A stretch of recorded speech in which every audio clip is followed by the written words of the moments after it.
The Arts Brookfield program is dedicated to activating and enlivening the public spaces in their properties through different things like installations and exhibitions and festivals and different forms of music and art.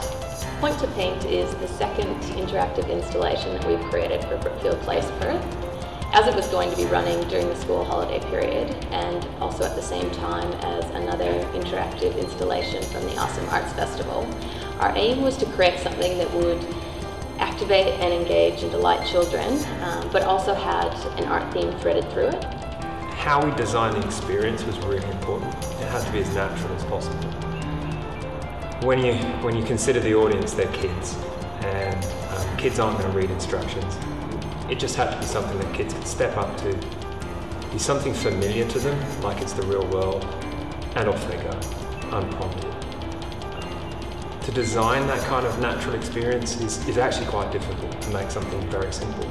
So what we do is we use the real world as kind of a reference point. We started to think about, well, how do you paint with your hands normally? You dip your hand in some paint and you splodge it against the wall. How can we make that a digital installation? So we started with the idea of reaching forward as if you're putting your hand into virtual paint. And then we wanted the effect of the harder you pushed, the more paint you splodged. And although that sounds really simple in principle, again, it's very complicated to make something like that very fluid. So the key challenge to us was making it natural and making it for kids, because that's the audience, and ultimately making it fun. So it uses the Microsoft Kinect, which communicates with the software through the official Kinect SDK. So the image that comes out of the camera is basically like a normal photograph, but instead of each pixel having a different color, here each pixel has a different depth, a distance from the camera. So there was basically two different ways that we could do the light writing. We've got one method where it's sort of like a direct draw, so whatever you touch becomes lit up pixels. So if you put your hand, an image of the hand appears on the screen.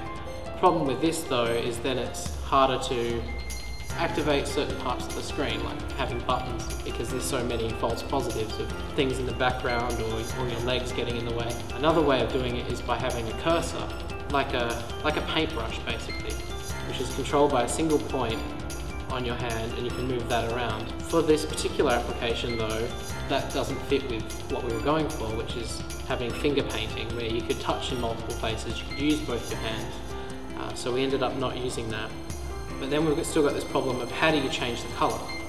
So we don't have a mouse where you can tell the user's clicking or the user's moving the mouse to this part of the screen. Instead, we've just got their body.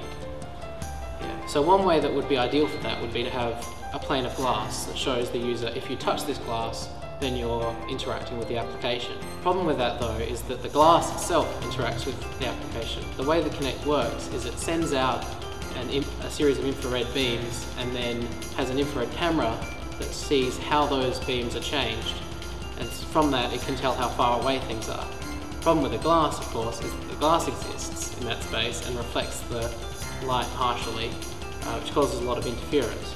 So what we ended up having to do was just have markers on the ground, like little pictures of hands stuck on the ground that say when you reach over these hands, that's when you're drawing. And the one advantage of working with children with something like this is that they're a lot quicker to pick stuff like that up. You find quite often adults will need more prompting and more, oh, I don't want to do it wrong, whereas kids will just run in there and have a go, which works really well with something like this.